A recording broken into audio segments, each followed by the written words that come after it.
Hey guys, Rich here from Weeby Gamers and welcome to Indievestigation.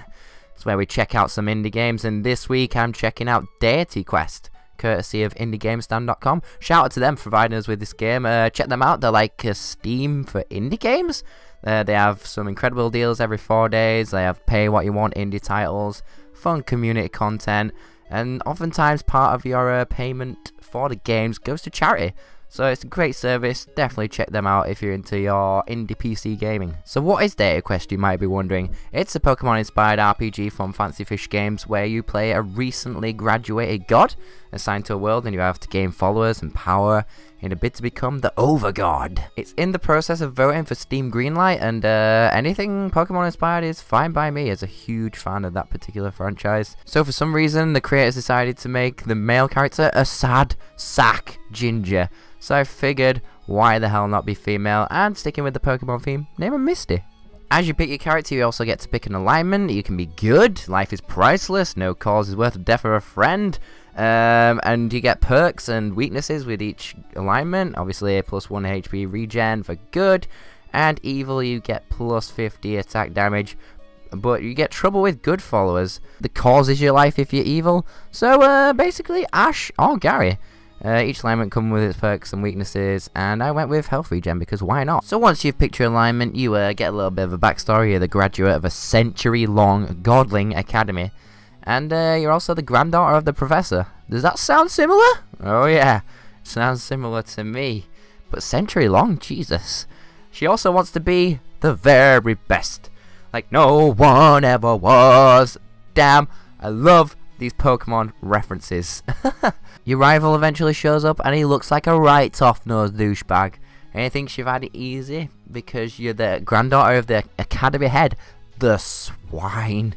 But you're all like, how dare you? Oh hell no! And he challenges you to a race to get 4 followers, and you're like, oh, it is on.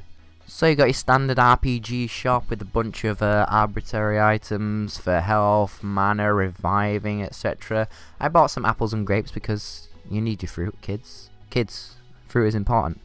And I went for a trip to the beach with the lovely little turtles. Because who doesn't want to go to the beach with turtles?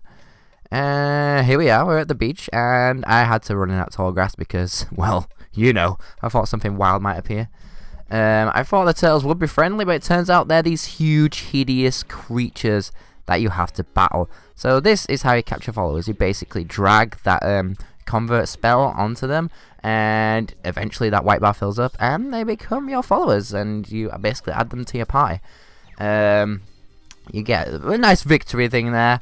You get like a Pokedex-esque journal entry about them, as you can see, and you pretty much just move on to your next adventure. It's fast paced. So graphically the game has a solid retro feel about it. It's not going to be anything AAA blockbuster amazing, but that's not what this game is about. It's about exploring. And speaking of solid and retro, a chest, hell yeah.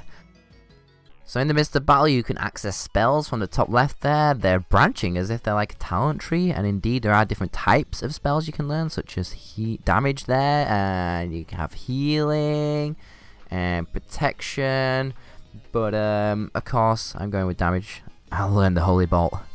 There's also the Bestiary, which takes inspiration from the Pokedex and registers followers you have. There's 128, which is pretty cool. There's also an item bag and a profile for your character. And this is the standard with RPGs, you level up using experience. Once you have followers, you can put them into your active followers and they follow you around. Pretty neat. And as you can see there, I run into a huge group and I'm like, nope.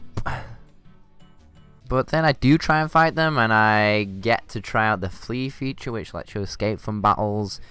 And all you have to do to revive your followers is actually just simply leave the area, or you can use potions and stuff.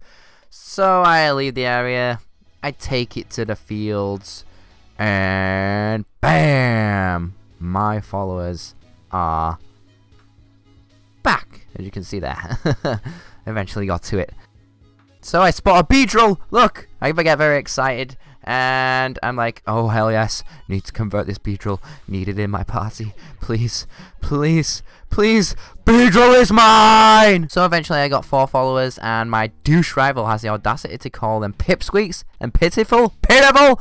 We'll see about that.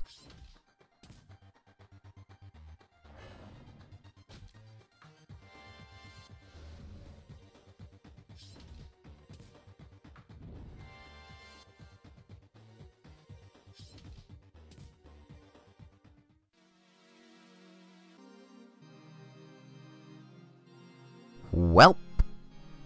So that was Deity Quest. Make sure to check out on Indievestication.com. Don't sleep on it, particularly if you're an RPG fan or a Pokemon fan. It's fun as it is. Of course, it's still early on, and it'll only get better, particularly if it gets Steam greenlit. Make sure you leave a like if you enjoyed this video, and subscribe for more Weeby Gamers content. We really appreciate it, and we'll see you with another Indievestigation very soon. Cheers for watching, guys.